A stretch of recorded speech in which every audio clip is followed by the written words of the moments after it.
Councilwoman Walker. Present. Vice Chairwoman Swearingen Washington. Present, thank you. Agenda item number 1 is a resolution approving the honorary street name change on Overton Crossing between Fraser Boulevard and St. Elmo for Promised Land Church, District 7, Super District 8, sponsored by Councilwoman Easter Thomas. There's a request to add on a consent agenda with same night minutes. Can I get a motion and a second? It's been properly moved by Councilman Ford Sr., seconded by Councilman Spinoza. Councilwoman Dr. Easter Thomas, you are recognized at this time. And for the record, she is in attendance. And so is Councilwoman Cooper Sutton. Present and accounted for. All right. Councilwoman Cooper Sutton was just telling me how she was also excited about this item on the agenda. This is on today's agenda, and it's for same night minutes so that we can logistically be able to do this in coordination with the church's anniversary. Promised Land Baptist Church is a monumental institution in Fraser, but has impacted so many all over the city. And as we are able to do as council members, just a small token of saying just thank you for the impact that you had on the neighborhood, for the people in the church's ministry, and for the folks all over the city and beyond, to be able to name an honorary street name for the church. One difference, and I may say this again later or when they come back on the 5th, but when you talk about pastors and ministers and church leaders and first ladies, but you also think about the church. And so how the church can permeate in folks' minds and hearts and spirit, and the teachings can go on and on and on, beyond who's pastor, beyond who's leading, beyond who's doing the leadership in the church. And I think that Promised Land has shown that and will continue to in the Fraser community, and I'm honored to be able to do this. But it's on same night minutes today, but on the 5th, they'll be joining us in full council to do a full presentation. And then it will be on August 10th, on that Sunday. So that's why we're doing it today on the 22nd. Thank you, Chair.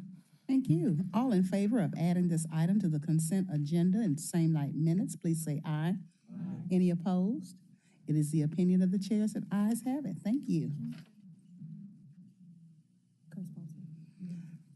All right. Councilwoman Logan would like to be added as a co-sponsor. Councilwoman Dr. Easter Thomas. No objection. All right. Please let the record show that Councilwoman Dr. Logan is here. Co-sponsors can we get? We like more co-sponsors to be able to honor Promised Land Church. Can we get everybody? Spinoza, you on with it? Yeah. Thank you. All right. Agenda item number 2 is SUP 25-11. The location is 436 South Front Street. There's a request to convert an existing apartment building to a full-service hotel. District 7, Super District 8. Can I get a motion and a second? Second.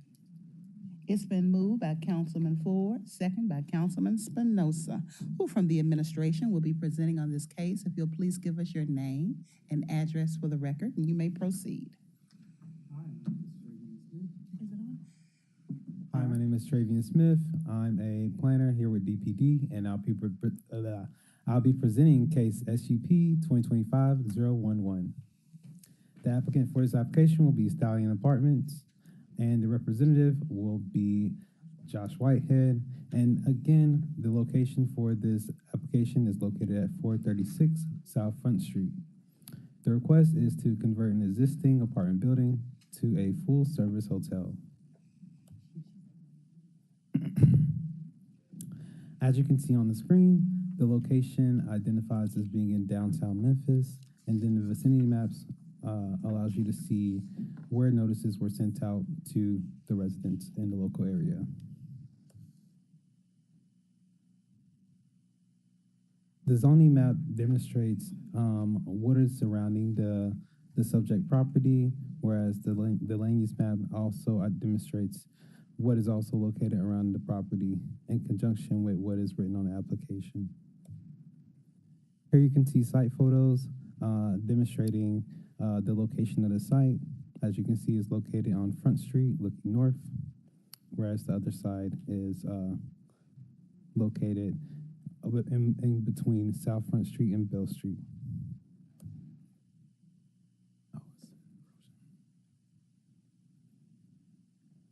Here you can see that it's a site plan, which basically demonstrates the outline of what the building would be, what the converted hotel would look like.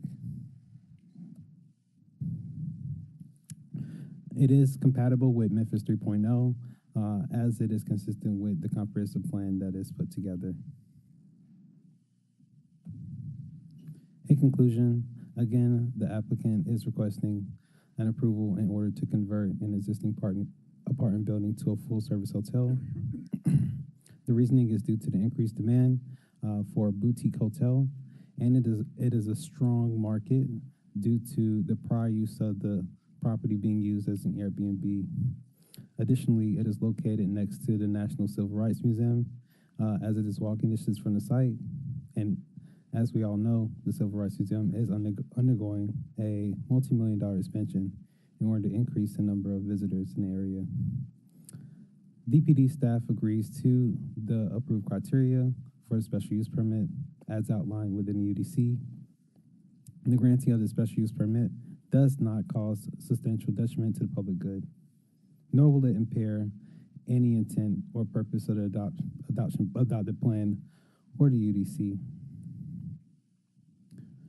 DPD recommends approval with conditions, and the Land Use Control Board recommended approval with conditions as well. The conditions listed mention no parking sign will be placed at the adjacent parking lot, which is located at 420 South Main Street to the north side of the property that's facing Front Street. Two spaces along Nettleton Avenue will be reserved for loading during the hours of only 9 a.m. to 5 p.m. The trash collection shall be screened and secured by a fence or composed using an opaque metal material that's compatible with the material of the main building. And the compatibility of the material is subject to administrative review that is approved by the zoning administrator. A final site plan with landscaping shall be submitted to the DPD for administrative review and approval. That concludes my presentation. Thank you. Can we go back to the renderings? Yes.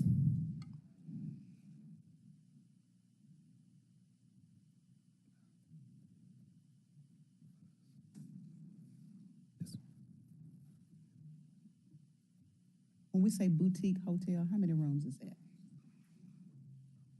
So, Name and address for the record, please. yes, my name is Amit Agarwal. I represent the Stallion Apartments LLC. I'm the partner. And by boutique hotel, we mean that every room will be individually decorated. It'll not be like a hotel where everything looks the same. So every room will have some character of Memphis in there. It'll be themed, like there will be like Elvis room, there will be Beale Street room, like that. How many total rooms on a So we have 28 apartments 28. with kitchens. And another aspect of it in terms of boutique hotel is it'll be for families mainly, because families are the ones that need kitchens. And they are huge, long lofts that we have, an inclusion of 1-bedroom and 2-bedroom apartments. All right, sounds good to me. Councilwoman Walker? Thank you. Thank you for coming. In addition to how many rooms or apartments you have, what percentage or how many of those are handicap accessible? So the building is not that old. It was 10 years back, or 2013, it was renovated from a cold storage. So all the building is accessible through wheelchair and ADA accessible. Parking spots are big enough. We actually did a study. And there are multiple parking spots which can be converted into ADA supported parking spots. And all the apartments are accessible through a wheelchair. Given that, I think there are some guidelines about the bathrooms in some of the apartments where they have to be accessible for an impaired person. And we are ready to make those changes. Okay, thank you. Thank I you. yield the floor. Thank you. Councilwoman Dr. Easter Thomas and then Councilwoman Logan. Thank you, Chair. I just want to say that I was briefed in a meeting by Mr. Whitehead about the project, and I think it's a great opportunity. Memphis doesn't have a lot of boutique hotels, and I know that when I like to travel, especially if it's with somebody little who needs space, that sometimes boutique hotels offer more amenities and the feeling of a kind of suite-like to be able to stay there and still be close to the action. And I think if this is right by downtown, I think that offers the perfect thing. But this is going to be hotel, no short-term rental, VRBO, Airbnb. That's the proposal, yes, because that actually kind of streamlines it. Yeah. Okay. Yeah, I think this is a great idea. We need more boutique hotels, just more options that we have. So that may start a trend downtown. Thank you, Chair. Thank you. Councilwoman Logan and then Councilwoman Cooper Sutton. Thank you for that. And I was kind of going to mention along the lines of Councilwoman Easter Thomas, I do think I love staying in boutique hotels when I go to places. It is going to be full service, right? Yeah, it'll be full service. That means we'll have a gym, fitness center, we'll have a business center, we'll have a playroom for kids, things like that. 24/7 management, security on site. Oh, wonderful. So that actually reduces the noise concerns that the residents have, and even the parking concerns, because there will be a person there to assist with the guests. Are you interested in expanding across Memphis or just that one location? If this works, so we are a family-owned business, so it's just me and my wife. It's our first experiment. If it goes successful, yes, we will expand. Oh, wonderful. Further. Okay, Yes. thank you. Mhm. Thank you. Councilwoman Cooper Sutton. Thank you, Chair. Are you all a Memphian? Are you residents here? Do you live here in the city? So we were actually, until last year, we were here in the Mud Island, and we moved to Houston because my wife found a job there. But I have another business here, so I am there every week, pretty much coming in, commuting in. But we are pretty attached to the city. So you live in Houston, Texas. That is correct. What is your, if you don't mind, is your other business hotel, boutique as well? That is correct. And in Memphis also. And where is it? It's in Memphis, in the Victorian Village. And who? In the Victorian Village, on the Adams Avenue. Okay. So I do this full time. So I travel here, pretty much. Okay. All right. All in favor of this item? I wasn't quite finished. Oh, okay. Go ahead. Thank you, Chair. You're All right. welcome. Thank you, I appreciate it. So how often do you travel here? So I come in a 2 weeks time frame.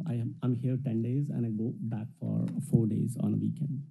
That's how but I'm trying to be here every week once this project is done. Because the thing is, a hotel is such a hands-on business that you cannot actually live without, just do it from home. And then we'll also look for opportunities to come back. My wife actually went to the residency in UTHSC. Once she was done, she found a better job somewhere else. So that's why we moved. But we have all our investments are here. So at some point in time, we're planning to come back. How long have you had the other hotel? Since 2020. Since 2020? Yeah. And we have other properties on the Mud Island since 2018. It's on Mud Island. Mud Island, yeah. Thank you, Chairwoman, I appreciate it. Let the record show that Councilman Warren is here. All right, those in favor of sitting this down with a positive recommendation, say aye. Aye. Any opposed? It is the opinion of the chair that the ayes have it. Thank you. Agenda item number 3 is PD 25-06. The location is 4465 Poplar Avenue. There's a request for amendment to PD 87-313 to include additional land and to establish a new set of outline plan conditions for a mixed-use residential and commercial development. District 5, Super District 9. Can I get a motion and a second? It has been moved by Councilman Ford, seconded by Councilman Spinoza, who from the administration will be presenting this case. If you'll give us your name and address for the record, and you may proceed. Good afternoon. I'm Chloe Christian with DPD 125 North Main Street. I'll be presenting this case PD 2025-006. The applicant is Oak Court Partners, represented by Brenda Solomuto Besar, who's here with us today. And we're at 4465 Poplar Avenue in District 5 and Super District 9. This is an amendment to the original Oak Court PD to include additional land and establish some amended outline plan conditions for a mixed-use development. So the property is located in the East Memphis area, as you can see on this map here. The underlying zoning is split. It's residential 10 on the western side and CMU 3 on the eastern side. However, the outline plan conditions will supersede the underlying zoning. And the proposed outline plan conditions would permit any use permitted by right in the CMU 3 district with some restrictions. The land use map on the right-hand side shows that the designation is currently predominantly commercial with some office use as well. Here are some photos of the site. I'm sure you all are familiar with Oak Court currently. This will also incorporate the Macy's site.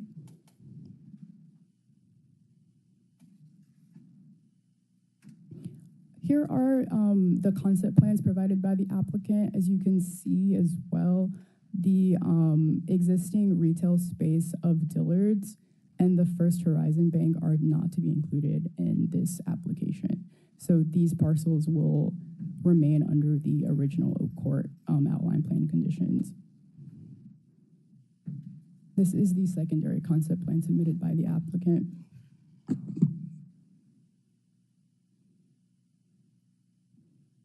So something that I wanted to point out about the outline plan conditions are related to the building height restrictions.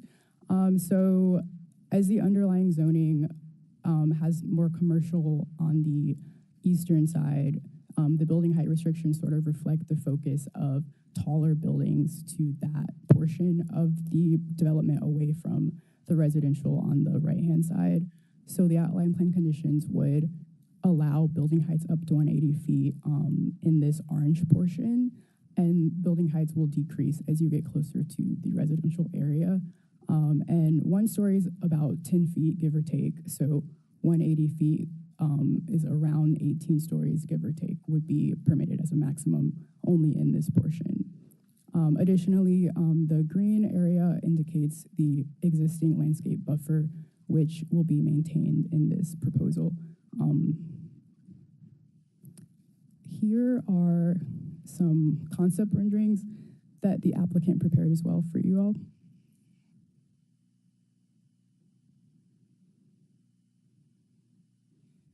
And with regards to the 3.0 plan, this request was found to be consistent.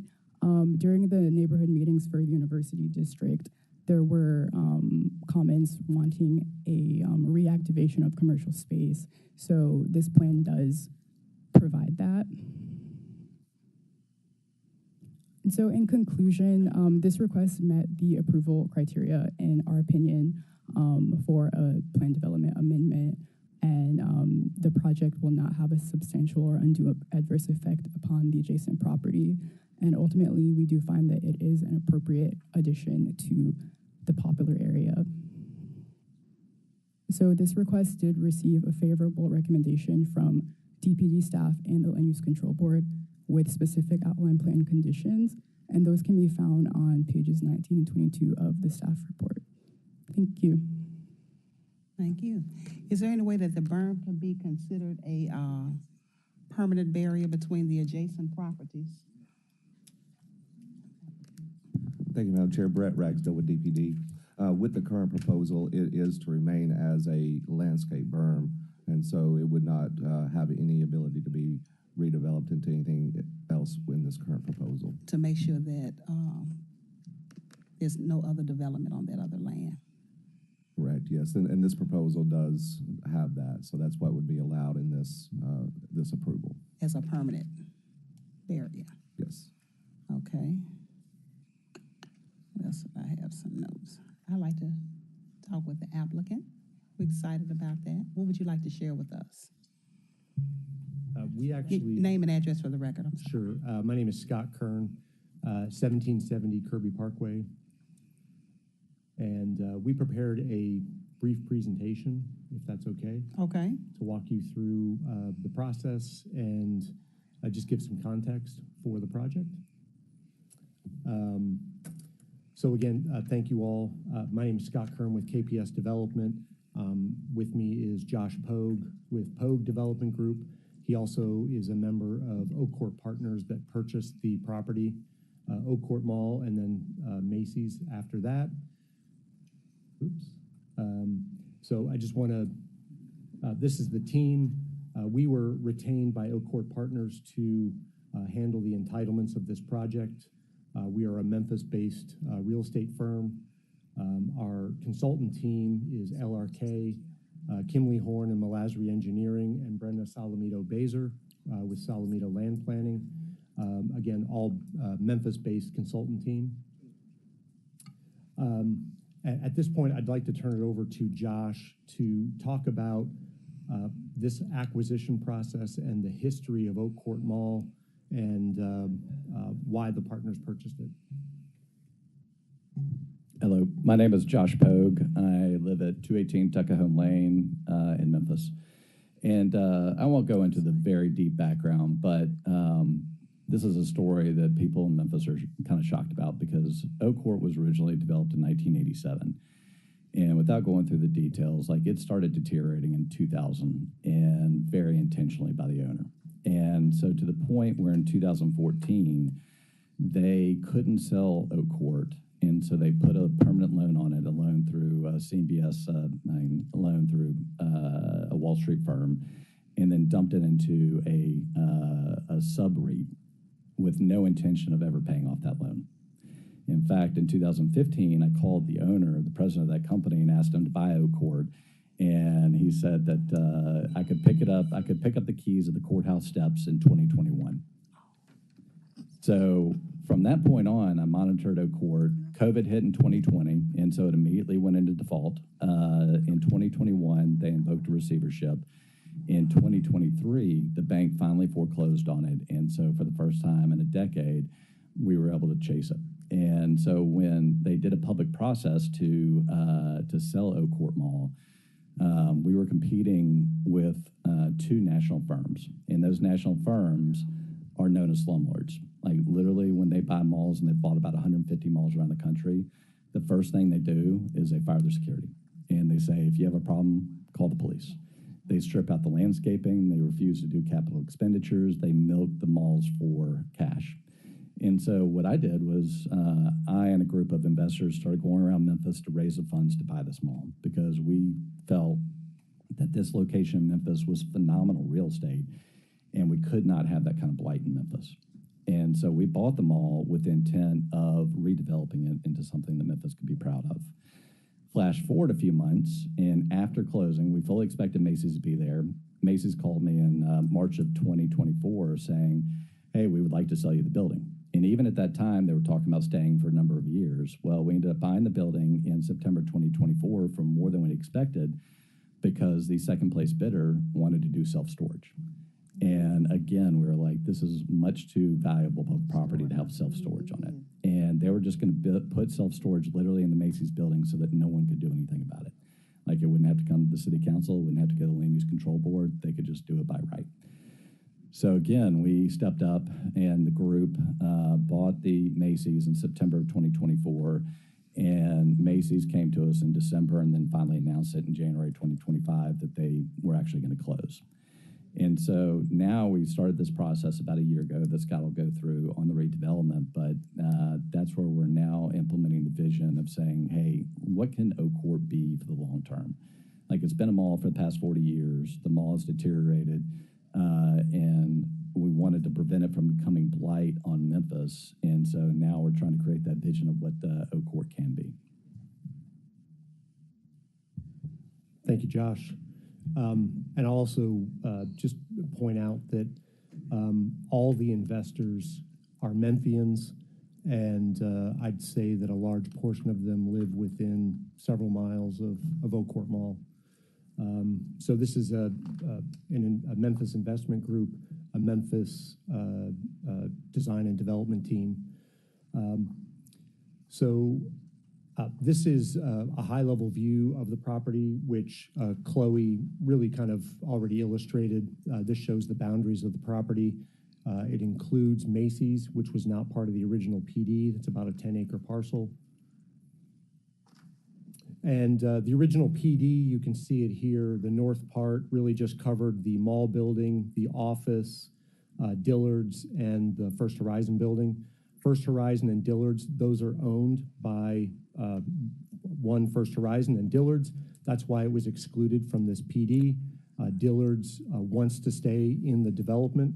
Josh has had numerous conversations with them, and we have relationships, and Josh's group has relationships with them across the country on various properties.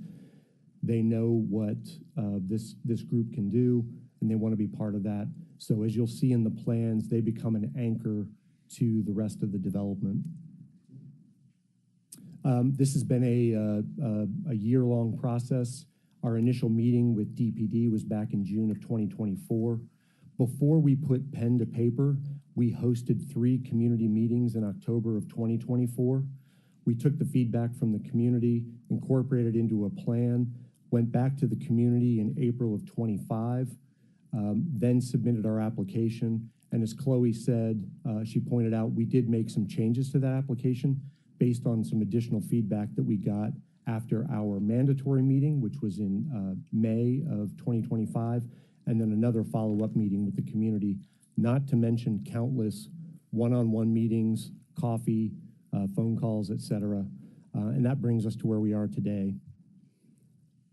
From a community engagement standpoint, we hosted 7 public meetings.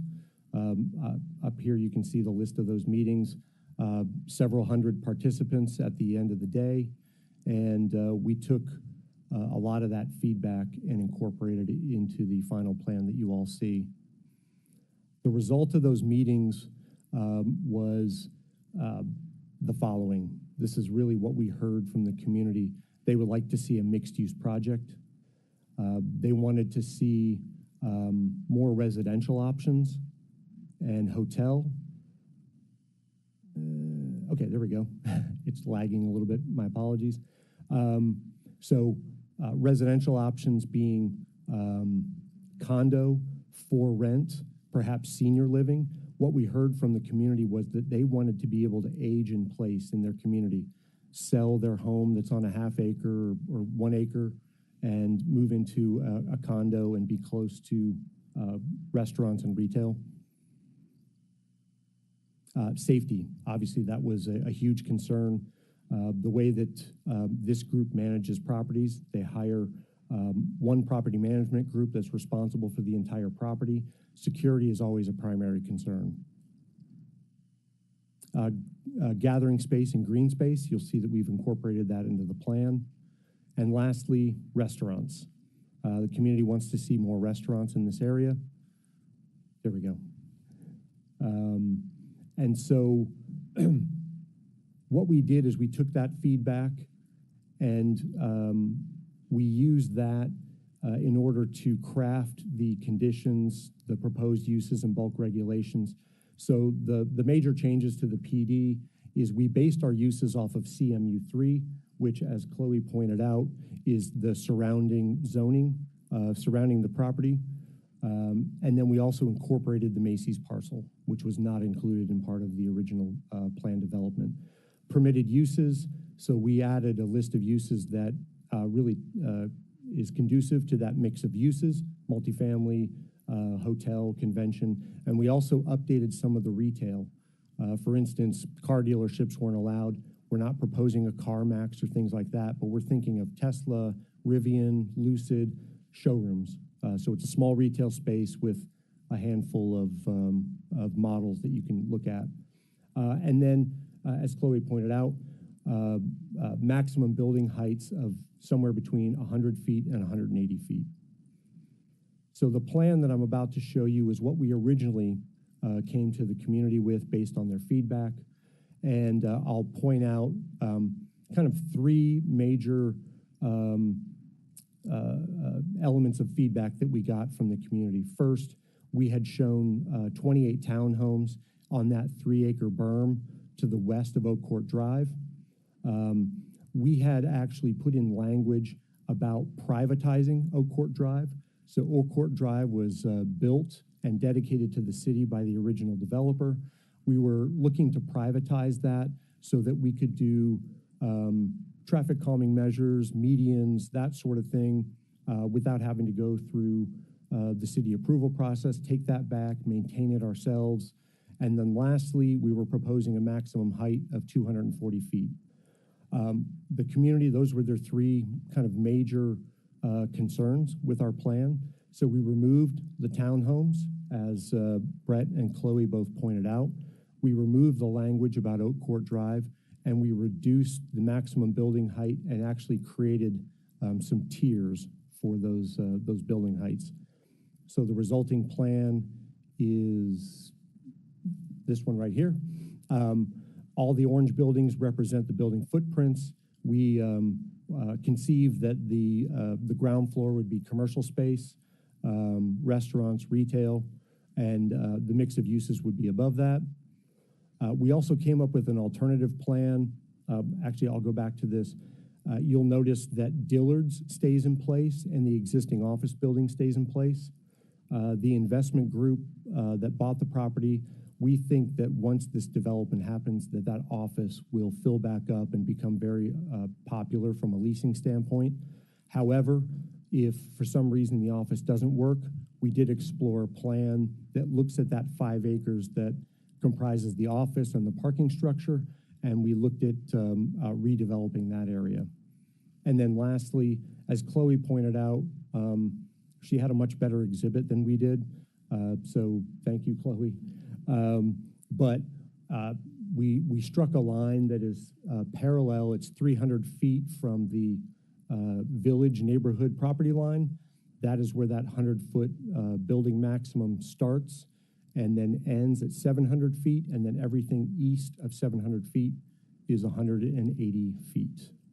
And that is the end of our presentation. So we are happy to take questions from this committee. Thank you. Thank you. Councilman Warren? Thank you. So I take it just looking, you'll keep some of the current parking structures for the facility, or you're going to redo all of those? How does that work? That is correct. We intend to keep the parking structure that is just north of Dillard's, because frankly, they own a majority of that parking structure. And we're going to keep, in this plan, we're keeping the parking structure that is to the southeast of the office building. As you all know, structured parking is very expensive to build. And so we've taken every effort to try and maintain that and then add some additional. So y'all will be co-owners of that northwestern property with Dillard's, and you own outright the southern property parking? That's correct. Okay. The other question is, and you're not letting doctors' offices in, you're only veterinarians? I just was looking at that, and I just wondered if that was a typo or there's something against us here. We have nothing against doctors. And doctors' offices are currently permitted under CMU 3. So we added veterinary in there because that was a special use, I believe, under CMU 3. Okay. Yes. I just was worried. Doctor's office. Yeah, it looks like a really great development. And Mr. Pogue, really appreciate all your developments that have helped the city, particularly around the University of Memphis. I think you guys started a big boom there that's been helpful. Hopefully this will bring Oak Court Mall back. Thank you, Madam Chair. Thank you, Thank you. Councilman Warren. Councilman Spinoza, you're recognized. Thank you, ma'am. Thank you. I want my fellow council members to know that, we see a lot of stuff come through P&Z, and this has been a long process. There's been 7 public meetings. I've been to 2 of them. I was surprised. I thought you were going to say well over 2,000 people attended. But I do want my fellow council members to know that they've made adjustments all along the way, and it's been quite a process. I'm excited about it, and it's been very cool to see you really just work with the community. And a lot of people have come out to those meetings. That's important to me. I know it's important to my peers. That's the first thing. And then the second thing, yes, it's in District 5. Of course, I'm excited, but this is not just great for District 5. It's a great thing for the whole city. So I'm excited to see this happen. And similar to what Dr. Warren said, thank you for all the stuff you do, not just on this deal, but other things around town. So thank you. This is like a model of how you have community service and It input truly and development. is. From start to finish, it has been, so this is an exciting project. Thank you, Councilman Spinoza. Councilwoman Walker, you're recognized. Thank you. Thank you, Madam Chair. I was taking some notes here. Thank you all for your presentations. So I have a one-word feeling, and that is bittersweet. This project, this development, what it's going to mean to the area, and like my colleague said, as well as to the city of Memphis, that is wonderful and amazing. Really, really it is. And the bitter part is there are 2 malls in my district, District 3, that are dime malls. And they have similar issues and separate issues. One is Southland Mall and one is Hickory Ridge Mall. And I met with some developers not quite 2 months ago who came here to see Hickory Ridge Mall, and they had a plan. But they said the property was in much worse shape than they realized that they had been told.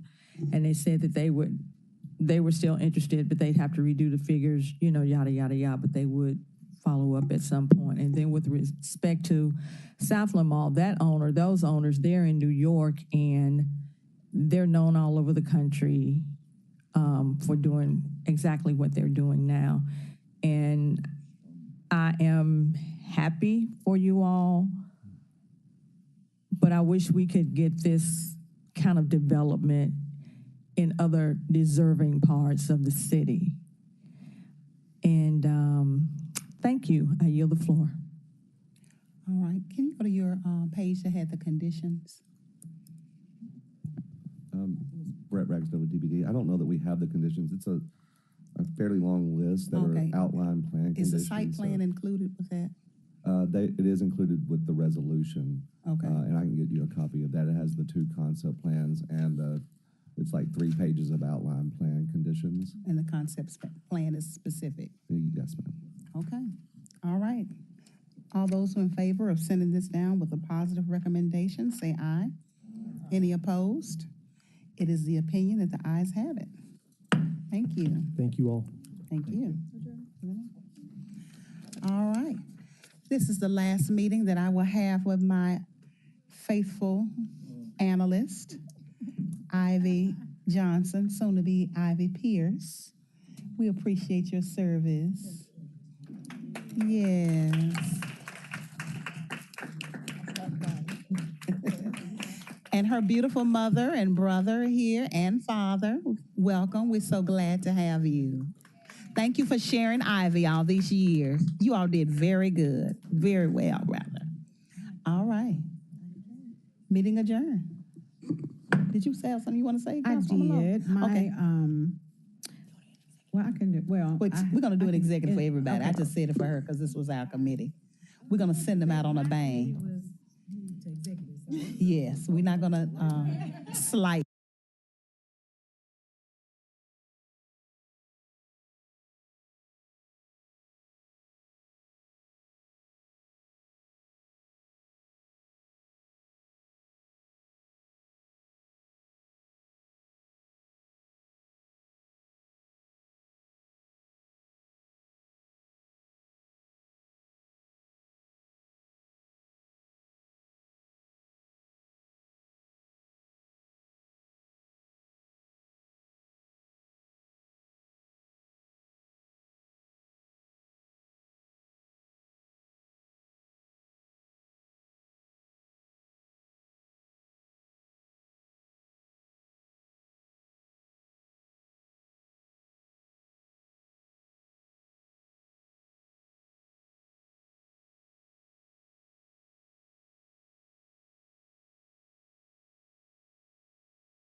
Afternoon. Welcome to the July 22nd, 2025 meeting of the executive session. Ms. Hyman, would you please call the roll? Yes.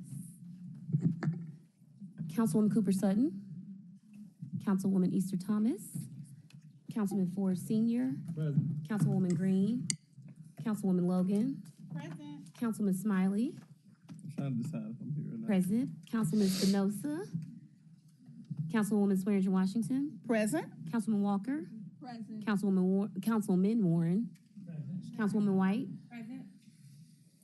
Councilwoman Easter Thomas is entering, as well as Councilman Spinoza and Chairman Canale. And please show Cooper Sutton as being present. Councilman Cooper Sutton as well. Thank you, Brooke. Before we begin, colleagues, we have a few things to recognize and celebrate and be sad over. I want to extend our heartfelt congratulations, and I truly mean this, to Alicia Green and Ivy Johnson as they take their next exciting steps in their professional journeys.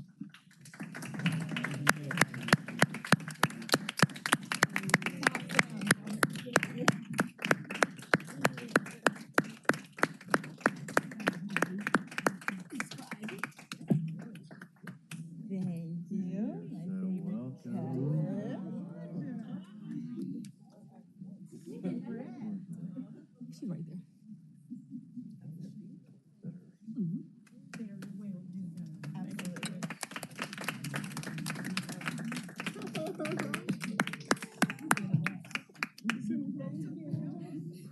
Alicia will be bringing her talents back to the Memphis Shelby County school system, and Ivy will be joining the new team. Oh, I'm sorry, I read that backwards. The team at New Memphis.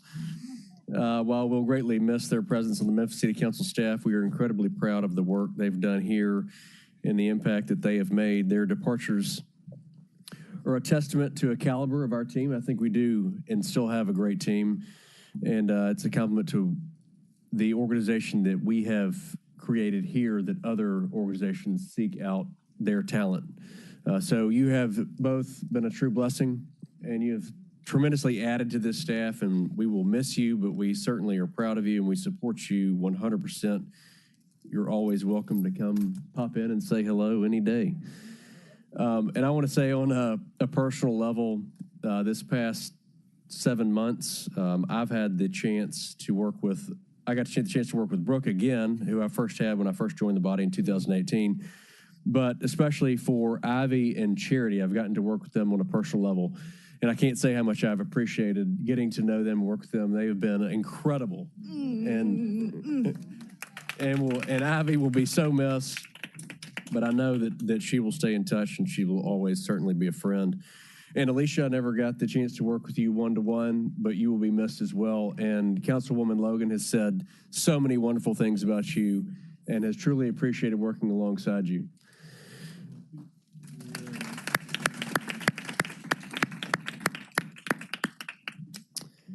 And now I want to congratulate, Councilwoman Logan, you're recognized. I definitely wanted to say how much I've appreciated having Miss Green. She's been so professional, but yet so personable, and I really appreciate the way she's approached the work here and her sincerity in it. And I'm just grateful.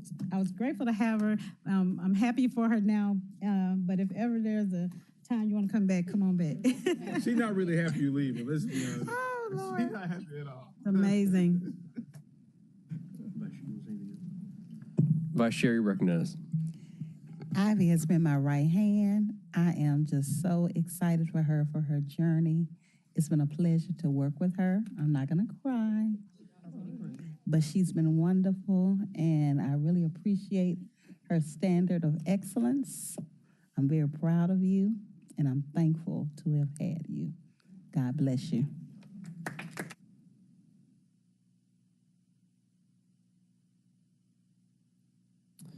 Colleagues, I would ask that you please join me in congratulating council members Chase Carlisle, Dr. Michael Easter Thomas, Rhonda Logan, J.B. Smiley Jr., and Dr. Jeff Warren on reaching their milestone of 5 years of service to the citizens of Memphis.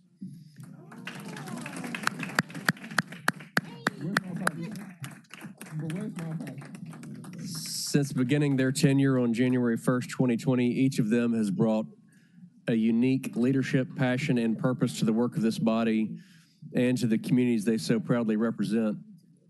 We would also like to give a special and honorable mention to Councilman Edmund Ford Sr. for his second 5-year anniversary. You get a second 5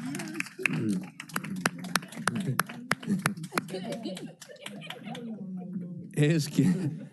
His cumulative years of service and unwavering commitments to Memphis span decades, and we are certainly grateful for his continued leadership So 5 times how many? and deep institutional knowledge.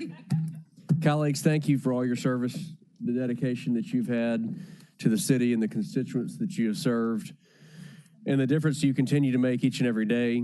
And here's to your continued success as public servants, community leaders. Colleagues, I want to say it's been the honor of my life to serve with you, and I have thoroughly enjoyed establishing a personal relationship with each one of you.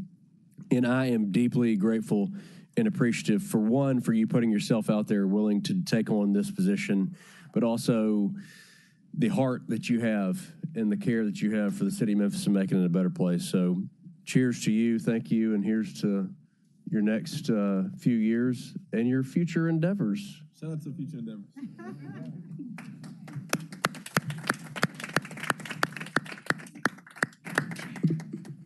Chair.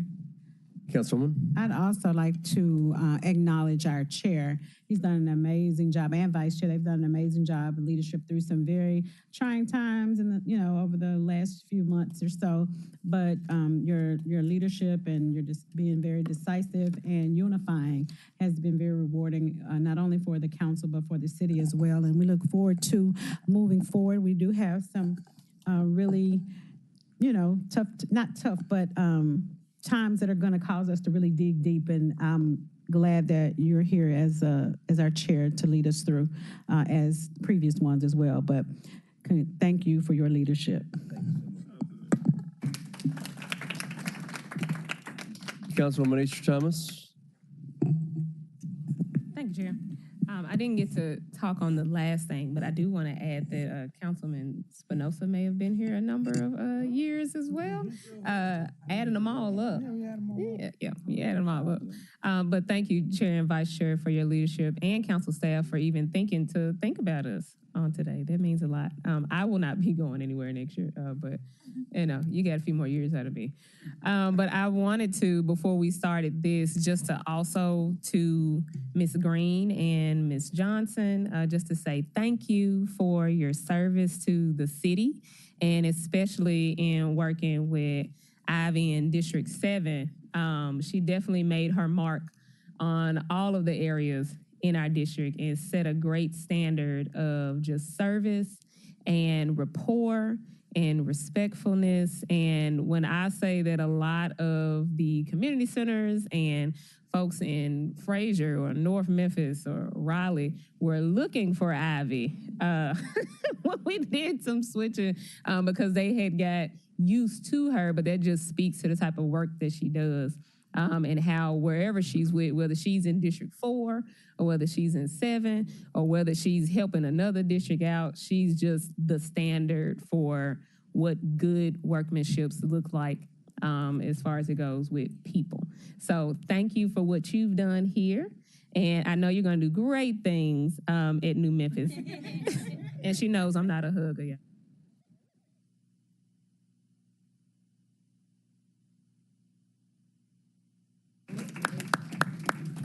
Councilwoman Cooper Sutton. Thank you, Chair. Ivy, I've only been here 1 year, 7 months, and today is the 22 days. And Ivy was the epitome of what leadership really looks like. She welcomed me, and she was willing to help me in any kind of way, shape, form, or fashion. And she's exemplified what kindness looks like. No matter what district she worked in, she always, Councilwoman, if you need some help, let me know. And I needed a lot of help. And she was willing to do that. And Alicia, I only worked with you just for a short time on this task force, but your consistency, you showing up being on point, making sure that whatever Councilwoman Logan asked for, needed for this task force that we're working on, you have been on point. So I can understand why they're asking for you back. Your love and your kindness and just is amazing.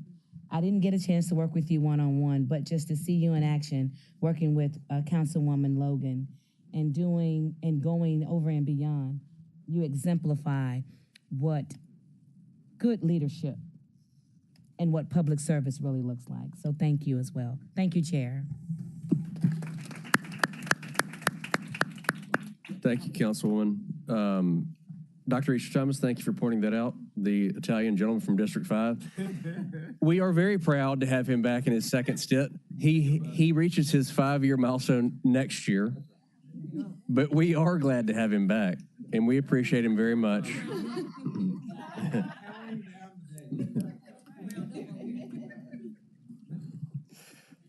So don't think we don't love you. We didn't leave you out. Colleagues, we have 3 items on our agenda for today. Item number 1 is a discussion of MLGW fiscal consent agenda, all council districts. President McGowan, the floor is yours, sir. Thank you, Mr. Chair. Doug McGowan, Memphis Light, Gas, and Water, 220 South Main Street. Today, we have $4 million worth of requests, which will bring us to $262 million year to date of approvals. We have 4 items for your consideration today. The first item is in the amount of $3.2 million for MLGW electronic bill presentment. This is a contract through 2029. We are asking for approval of this contract so that we can move forward with assessing other systems for our bill presentment and ultimately put an RFP out for that. This sounds like a lot of money, but when you consider that we issue 5 million bills per year, and every time we do an electronic bill presentment, if it's done over the phone, it's about 16 cents per transaction. If it's done online, it's about 12 cents per transaction. So this allows our customers the flexibility to pay bills either over the phone or online through the web, and that's what this contract enables. We're trying to improve the customer experience. That's why we'll be moving forward with a new bill presentment system in the next few years. The next is Citrix license and support subscription in the amount of $495,000. You've heard me talk a lot about software. This is an operating system upon which our customer information system, our geographic information system, and other applications rides. So this is a license that we pay to subscribe to be able to use this software every year, and it's used across the company by our IT and our customer service department. The next is a Microsoft Support Modern Engineer in the amount of $218,000. This is we have 4 annual renewals. This is the second of 4. This takes us through next summer in July of 2026. What this is Microsoft engineers who help us integrate our software platforms or our software programs to make them work seamlessly with Microsoft. These are actual engineers from Microsoft. This is a fee that we pay up to this amount for the maintenance and any kind of logistics support that they provide to us in integrating our systems together with Microsoft, both on-premise and in the cloud. The last item is security automation installation in the amount of $187,000. Again, a 4-year annual renewal. This is the second of 4-year. This is access control, whether it is an alarm system, whether it is remote access, whether it's a physical lock on our facilities. As you know, we have many facilities all over the county. These are 10 water pumping stations, 64 substations, and many of our other facilities. They have electronic monitoring and alarms on all of them. And this is the service agreement that ensures that all of those alarms, those monitors, and those key locks are available to be used at a moment's notice for our teams that need to get access. And with that, Mr. Chair, that concludes the 4 items on the consent agenda, subject to your questions. Thank you, President McGowan. Colleagues, Councilman Spinoza from MLGW. It's a pleasure to watch this presentation, from a different angle today. Thank you, President McGowan. Anybody else have any questions for President McGowan? Okay. That's fair. Item 2, resolution. Thank you, President McGowan, for being here. See you downstairs. A resolution to appropriate the sum of $7,250,000 funded by GO bonds chargeable to the FY26 CIP budget for the Southwest Twin Redevelopment Award 11426 and Project CD 01104, District 6, Super District 8. That is not Super District 9. Sponsored by the administration. Can I get a motion in a second? Move it. Moved by Smiley, seconded by White.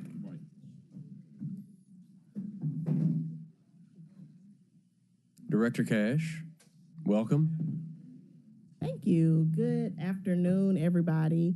Ashley Cash, Director of Housing and Community Development, 170 North Main, and let's see here, quick. I've got a very short presentation, but essentially what we're doing is asking for you all to appropriate the FY26 CIP for Southwest Twin project. As you know, we are in the process of constructing a library, police precinct, and the pavilion on that site. This is actually a really nice picture of one of our community engagement efforts. We have about $3 million that we've already accepted in CIP from prior years, and we're asking today for you all to appropriate FY26 $7.5 million. This screen shows the additional proposed for the future years to complete that project. The completion time frame for all three buildings will likely be October 2027, with earlier buildings coming online prior to that.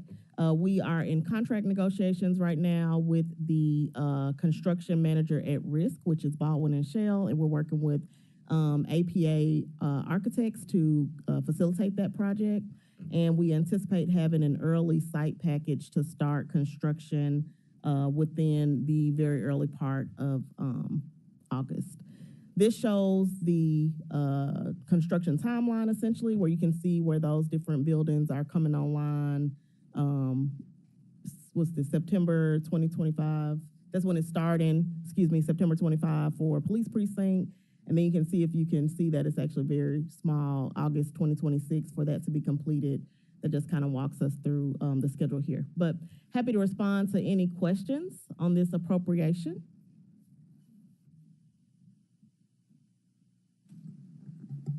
Y'all want me to talk? Yes, sir. Councilman Ford Sr., you're recognized. Thank you so much. We've been working on this for a long time. 3rd Street, where Southwest Twin is. 3rd Street has been neglected for years and years and years and years. This will make the difference. Yeah. Once this has been done, everything else will follow right behind. Okay? And I just appreciate you for all the hard work you've done and everybody that's been part of it. And now we're ready to move forward. And hey, we got 21 acres that, hey, we're going to make things happen. And then we're going to go all the way on down there to the Mississippi line, but we're going to stop right there. That's right. We're going to keep everything on this side. Appreciate you so much. Thank you. Colleagues, any other questions for Director Cash on this item? All right, all those in favor of sending this forward with a positive recommendation signify by saying aye. I'm also an aye. Any opposed? That item passes. Thank you, Ms. Cash. Item 3, a resolution to transfer and appropriate additional construction funds in the amount of $261,500 to fund repairs of failing drainage along Tonto near 3rd Street, leading from the inlets in the street. Tonto and 3rd Street drainage project number ST 03234, District 6, Super District 8, sponsored by the administration. Can I get a motion and a second? Second. Moved by Ford Sr., seconded by Smiley. Director Belen. Yes, sir. Good Floor afternoon. is yours, sir. Manny Belen with the Division of Engineering. What we're presenting to you today is an ask for an additional roughly $262,000. This is for a project down along Tonto, approximately about 50 to 100 feet west of 3rd Street. The intent here is to alleviate flooding in that area. We've been working on this project for quite some time, so we're anxiously waiting to get the project going. Once this available funding is appropriated, we can issue the notice to proceed to construct. So with that, we ask for your approval. Thank you, sir. Councilman White. Is this the area or the project that I can't remember if it was an issue at one of those, like, neighborhood association meetings. I believe it was in the Westwood area with the flooding. Is this it, Councilman? Okay. That's good. There's been several meetings that have been held in and around that community. So Right. this is the intent, is to alleviate the flooding in that area. Okay, thank you. Colleagues, anybody, Councilman Ford, you want to say anything? Yeah. It's been overdue. It's getting to be a good thing, but this is the same one. Yeah, all the flooding and everything else on that particular end. I need to ask you one more question, though, pertaining to that. All of that flooding from there, you know, we received money from federal government. The flooding that started really from McKellar Lake, coming all the way down, some of that money should have ended up at Tonto, coming that far down. How is it coming along? I think it was 16 million or something like that that they gave. We met down at Weaver Park. Okay, and we were awarded this money. I think it was, and I was out of 3 people, so but we got the money. So how's it coming? Can you tell us? It's not a project that engineering manages directly. However, I am familiar with the project overall. It was the HUD resiliency grant that was received by the county. The county is currently working on that project. As you mentioned, that grant split several projects. One is South Cypress Creek, which you're referencing at this point.